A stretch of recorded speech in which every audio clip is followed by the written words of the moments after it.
It is once again time for POORLY aged rap lyrics. I will always find a way to avoid saying that word, alright? I spelled it out, you can't make fun of how I say it now. There's something about rap music where the lyrics just really lend themselves to aging in an ironic way. The fact that this series is on its 9th part now is a testament to that. With that being said, before we hop onto the video, you can follow me on TikTok. I've actually started posting some fun short form stuff there every single day. It is good, alright? I used to hate the app, I know it's cringe, I'm having fun with it, so follow me on there before it gets banned, alright? And let's take a look at some more of these poorly aged rap lyrics. Damn it, I said it. Dougie told me he been on some positive shit, yeah. Lately I just wanna show up and body some shit, yeah. This is a bit of a multifaceted one because it aged badly in a couple of ways. The first being that All My Life is supposed to be a song about Dirk shifting in a more positive direction and changing people's perception of him as a murderer. He then spends a lot of the rest of the album that this song is on talking about violently murdering. Click it to the right, it go rah, fucking man's up. If a goofy come around, the boner put his hands up. Got the skirt off, you get clapped, don't let that dirty off. Ever shot at in a Maybach, knock your curtains off. So it didn't age well in that sense. And honestly, that kind of reflects what really happened in some ways, I guess, which leads me on to the second reason why it aged badly. As you'll probably know by now, Lil Durk was recently arrested and charged in a murder for hire plot, facing life in prison and potentially the death penalty. The murder that he allegedly ordered happened in late 2022, by the way, so it's very possible that that happened, and then he made this song to try and clean his image up, as this came out in early 2023. It's a pretty awful case all around, with the murder's target supposedly being Quando Rondo, as apparent revenge for the murder of King Von. Quando Rondo survived, but his cousin died, and that's where the murder charges here come from. Who knows what this will all lead to, but it's safe to say that All My Life, with its focus on positivity and a cleaner image, couldn't have aged any worse as things stand. Hold up. Yeah, he's not crazy. Even if they try cancel me, that ain't gon' faze me. Oh, Joyner.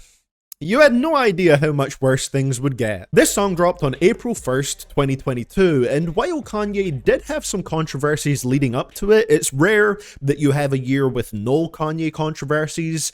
Things only started getting really bad after it released. In the months following this song's release, Kanye would go on to make his very controversial tweets about Jewish people, as 5 Foreign would refer to them, went to dinner with Donald Trump and well-known white nationalist Nick Fuentes, who for some reason has been seeing a resurgence on Twitter recently. If you followed that man, you are a lost individual, and appeared on InfoWars with Alex Jones, where he made even worse statements. Statements bad enough to lose sponsorships and turn a big portion of his fan base against him. Awful timing with this song, Joyner. The funny thing is, Joyner doesn't actually talk too much about Kanye himself and his controversies on this track. Ye Not Crazy is more so just an attention-grabbing title to pull people into a song where Joyner compares himself to Kanye in some ways and makes references to his past music. But it just becomes pretty ironic when Joyner says here, even if they try to cancel me, that ain't gon' faze me,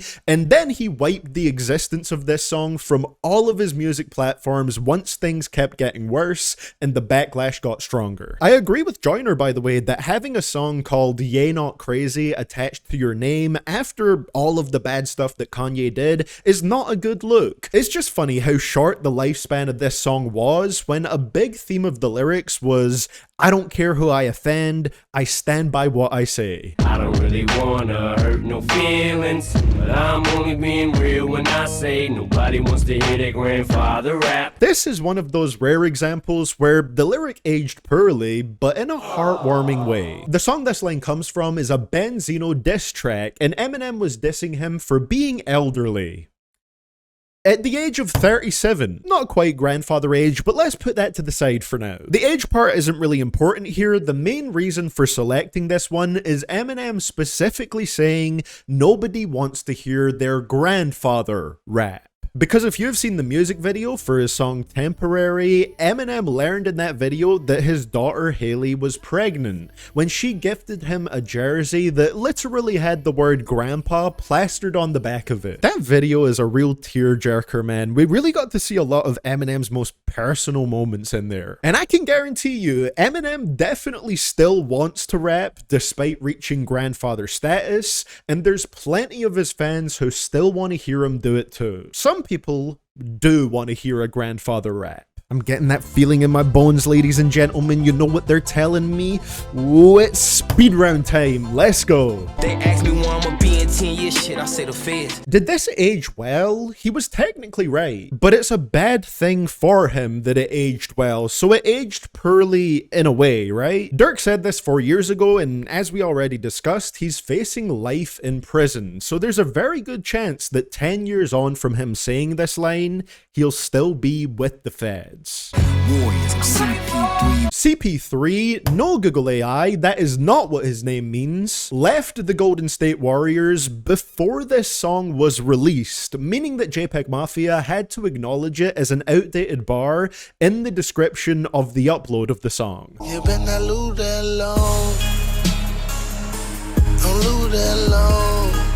Hey, I ain't gonna lie, I lost the load. Strange is the label that pays me. As far as we are aware, Strange Music is not the label that pays Godimus anymore. He was supposedly released from their record label after allegedly scamming multiple rappers out of features. A creator by the name of Joe K Music made a whole video discussing this situation in depth, so if you want to learn more about it, I'll leave that linked down below.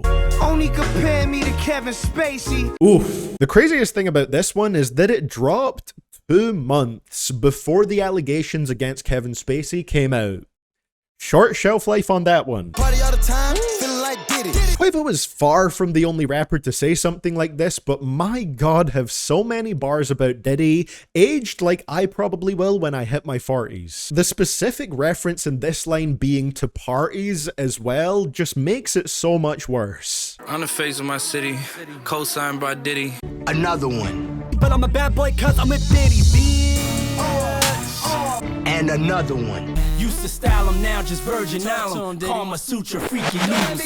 Oh hey, that one's from Diddy himself. Both his verses on this song are pretty damn uncomfortable now with the whole subject matter of him seducing women, with him even saying women lace 'em at the start of his second verse on it, which has a whole new awful meaning now. Life sentence please. And with the Diddy compilation over, that is an odd sentence, that is the end of the speed round. With that being over, let's take a look at a couple more examples that we can talk about for a little bit longer to close it out. We too grounded to be Hollywood, man. This is about as Hollywood as I'ma get. This line is so funny to me. MGK said this in 2012, but I only heard it for the first time very recently, which is why it's been on my mind, and having that modern context, I feel like this clashes pretty heavily with where he's at now. MGK in my mind is one of the defining examples of a Hollywood type rapper, with that only becoming more and more apparent over time. First off, he lives in a $1 million Los Angeles mansion that was previously owned by Logan Paul, a short distance from the Hollywood Hills. I'd say that's like criteria number 1 on the Hollywood checklist. He has/had a mega famous girlfriend, Megan Fox. He dresses in extravagant outfits on red carpets. And then maybe the most defining trait of a Hollywood individual, he's actually had acting roles in several movies, even co-starring in some of them. And I'm not saying any of this is like a bad thing or anything like that, I just think it's a little bit funny when MGK seems to try and build so much of his image off of being the weird kid and the outcast type who is too real for the celebrity lifestyle. Also, grounded is not the way I would describe the guy who pulled Megan Fox by looking her in the eyes and telling her, "I am weed." Just a lyric that's had me thinking a lot since I've heard it, and considering everything we just discussed, I don't think MGK's claims of never going Hollywood have aged very well. Listen, nigga, hating on me. I give a fuck about the feds' investigation on me. I don't care that they at my shows and they waiting on me. And once again, we close on what I call the poorly aged rap lyrics special. A lyric that didn't age well due to legal issues. The Pearl special, if you will.